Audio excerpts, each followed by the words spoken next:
Okay, we are going to start. We are going to start this second panel, this third panel, in fact. We are going to be very strictly with the timing because, I'm so sorry, because later we have other things to do, especially the homage to Pierre Bond, the Professor Pierre Bond. And then we are going to start directly, okay? And then each of our guests will have 20 minutes to talk. We are going to start this Revisiting Gender with Sabina GIORGI, that she is from la Sapienza-Università de Roma. Wardrobes as memory boxes in the Moroccan families, a study of home spaces and objects of everyday life.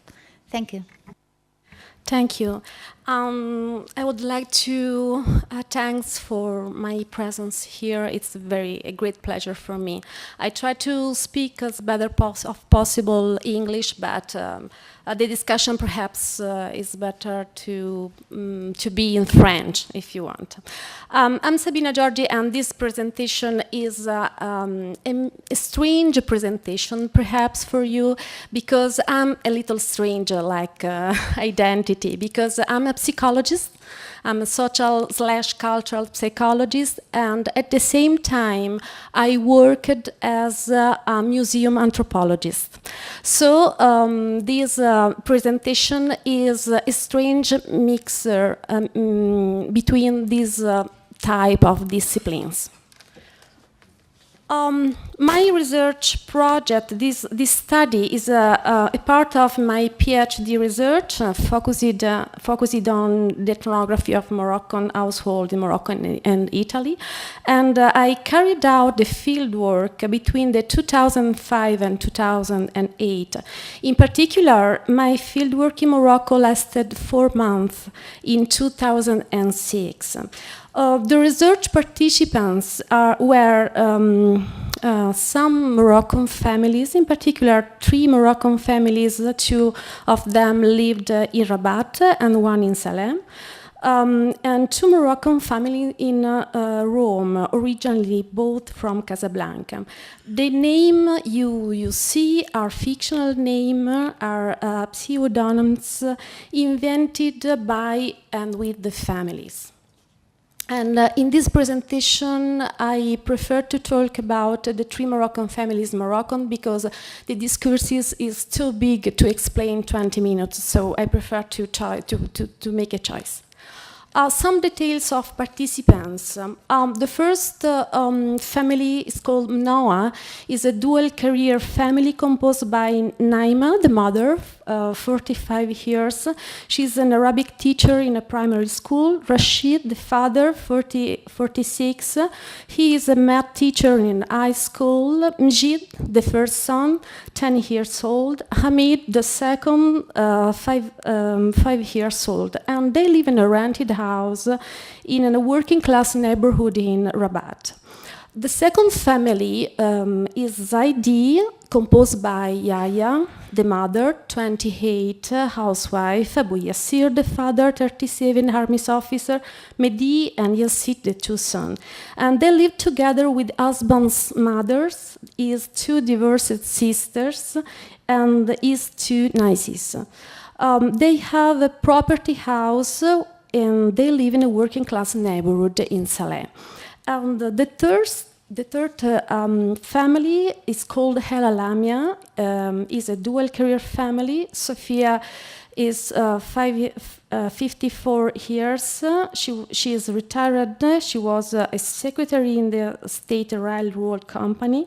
Isa, 59, retired as a public servant, but at the time of my research, she worked as school inspector in private schools. And Ahmed, the 2 children, both lived in France. Sophia and Isa lived together in a property house in a middle-class neighborhood in Rabat. During the 4 months, I based in the El Alamia's home. I lived there with Sofia and Isa.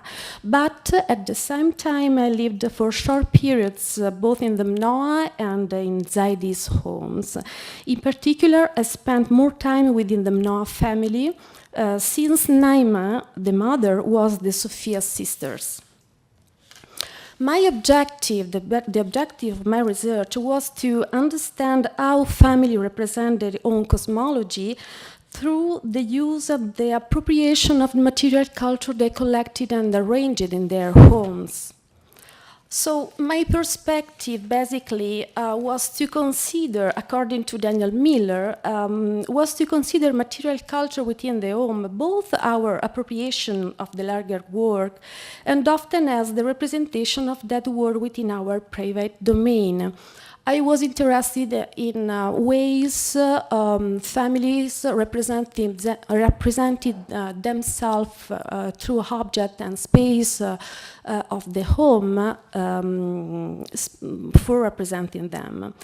According to Herzfeld, cosmology is the place we occupy in the universe and is closely related to the boundaries making process. The data. The project adopted mixed ethnographic techniques, including different kind of them.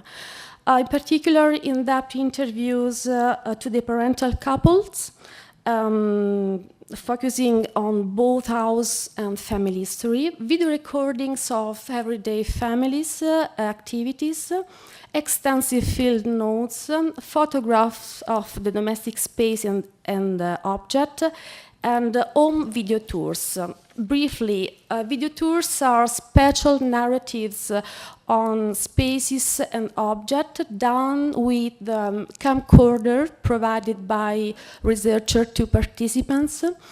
And they are a sort of description of the home spaces carried out by each family member, including the children.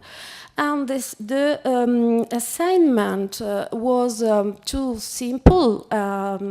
Describe your house from your personal point of view with emphasis on places and objects of special significance for you.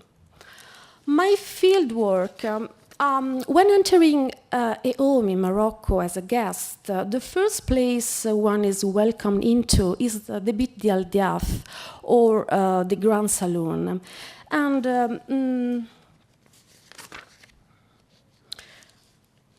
excuse me. Before I want to say other things, because I want to explain you that my fieldwork, before to start and to enter to the Moroccan household, my fieldwork was a long and progressive journey across the home spaces, because these journeys moved from the most external place in the house, the Grand Saloon, the Bit Al Diaf, to the most intimate one that we'll discover together. And for me, researcher, but also an Italian visitors, the Moroccan houses at the beginning were characterized from a strong homogeneity. It means that for me, the spaces and objects appeared silent, impersonal, but in a specific sense. It does mean that in the sense that houses did not reveal the biography of the family. In other words, the object, the images, the electronic equipment were not arranged with the commitment and the desire to say something, to participate and to involve the adventure of the eye. So, the more external spaces was the Grand Salon, the Bit Al Diaf. As said before, it is usually the larger room in the house, also in small houses, and it's used usually when someone come from the outside, like a participant explained me, and it's used for celebration and large gatherings such as Ramadan night meals and for the extended family reunions. It's used also as a prayer room And couches can also become beds for guests who stay overnight or for long hospitality. It is characterized by the conventional and sober decor, usually composed by sacred art pictures. The Grand Salon is a space in dialogue with external presences. It is an appropriate background for the dialogue with the others and the sacred. The decor is strongly codified from a symbolic point of view. We can found within walled prayer carpets images of the Mecca, Quran surahs, the name of Allah, and it is not the family biography to be told and represented by the space and object, but it's the group identity and its common symbolic horizon to be represented there. In this long journey across to the core of the intimate story of the participant to my research, the second step was the séjour or Betelgeuse. It's called in different ways salle à manger, petit salon, and is where family members report to spend the most of their time. It was visitors who are close to the family. A participant explained me that intimate persons stay here with us. It gathers the petite famille, in other words, the nuclear family. And it is the space of family meals, homework, TV, and a computer. And Chinese ceramics and children toys are put on shelves and furniture. They have not relevant meaning for the family members. Just for saying two examples of Betelgeuse. This is the Menor family Betelgeuse. This is a kind of family meals in front of the TV. And the other is the Zaidi family Betelgeuse, where the couch is covered by the small upside-down table. And near the couch, you can see also the computer used by family to connect with relatives in Europe and in the USA. So my fieldwork, it was like a sort of treasure hunt. Step by step, I discovered something more intimate. For me, to my house, the Moroccan household seemed to safeguard the anonymity of families, and the visible home hid the family private memories. And at the same time, the Moroccan household seems to incorporate a possible exterior and a stranger gaze to which to protect themselves. As Sofia El Alamia said and explained me, this is how we Moroccan are. We do not like show our photos to strangers. It's our family, our things. In our homes there are always guests, people who come.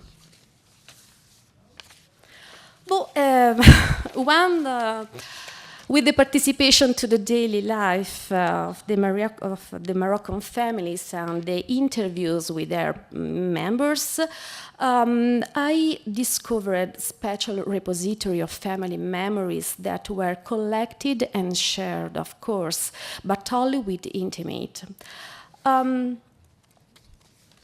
I discovered that wardrobes were memory boxes. In all three Moroccan families preserve biographical memories linked to objects in similar memory boxes. And these boxes were the wardrobes usually housed in the parents' bedroom. And they were the core both of the personal and the family identity. For showing, like I tried to explain you, I would like to share with you a little excerpt of the interview made with Naïm Noam. I spoke. Écoute, il y a des objets particuliers pour toi que tu as dans cette maison, que tu gardes avec beaucoup d'affection parce qu'ils sont importants, ils sont des souvenirs importants pour toi. Oui, dans ma chambre, il y a un armoire. Ouais. Il y a une partie pour moi. C'est toujours la clé des souvenirs pour moi, oui. Il y a mes chansonnettes, il y a des feuilles pour moi très importantes, il y a l'argent, il y a mes choses, moi-même, mes choses. So, these particular kind of memory boxes have a similar shape and structure.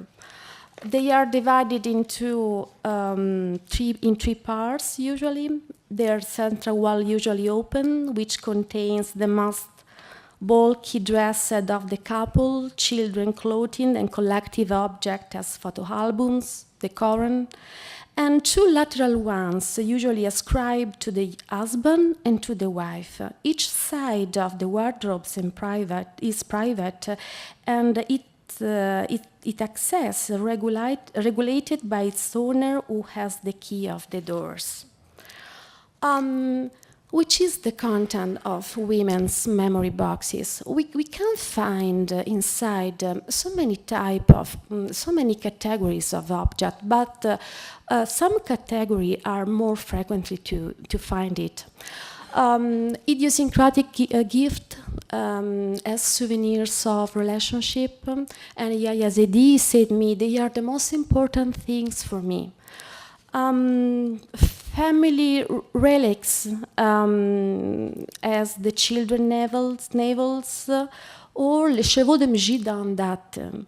Or another typologies is the meilleur-habit de fête, also used to protect other important objects, as the tarbush of the father passed away. So in this way, the clothes are used as a special magic cover for protect other important things. But placed above the wardrobes, usually there are other kinds of memory boxes called by participants Samsonette.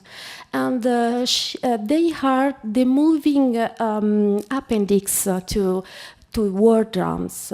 And sometimes they preserve a part of the most precious core of the object, like old jewelry and the habits de fête.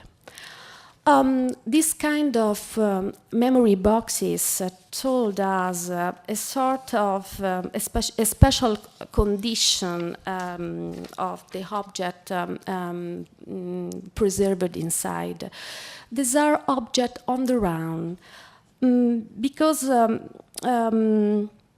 this last kind of memory boxes tells about a core of objects that are potentially ready to run away. And they convey an uncertain and unsteady condition of the woman within the family. She is on the run between a family to another when she gets married, but also ready to run away in the case of the divorce. But there are also some men's memory boxes, like the Rashid collection of school mementos. I synthesize, but Rashid told me that c'était un archive là-bas. Je l'ai caché dans mon tiroir. Il y a des souvenirs de mes études collégiales secondaires.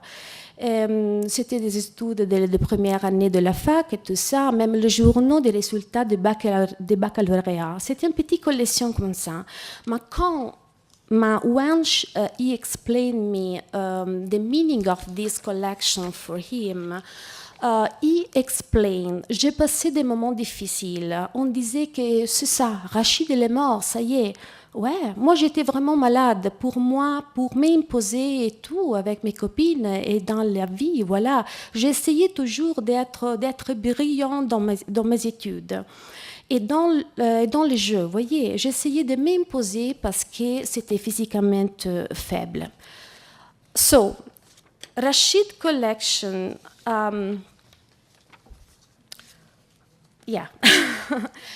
Rashid collection told about memories not yet pacified. Since he described a biography full of school successes as a sort of revenge in relation to his physical frailty, the father's promise kept, the subversion of some shared values, because it is showed in a part of the interviews that I haven't the possibility to share with you. But it is connected to the political career starting with the school. And this kind of memories are very difficult to tell. Rashid told me that Mijid, his son, doesn't know what they exist. So, at conclusion, women's and men memory boxes share the same unresolved nature. The objects collected inside are both not yet pacified and on the run. They embed the scenarios of possible exclusion, like the Samsonette, living and separation as gift and souvenir. So the practice of the preserving allows the construction of spaces of personal elaboration and pacification of one's own distress. At very conclusion, forgiven a distinction between the home spaces and this particular space of preserving memory, we can say that the home I visit, I lived also, is a mise-en-scène of a collective cultural memory, according to the definition of Jan Assmann. It is, in other words, it is the representation of is a form of collective memory shared by a number of people, but in some senses it's objectifying and characterized by a high level of and degree of formalization. On the other side, the memory boxes are although they explain the family and personal history, but the way and the object stored within show as these memories are preserved in a specific way, and the effect is to reinscribe each biography in a collective ethos. In particular, it suggests what aspects and events of life one needs to cherish in memories. Thanks.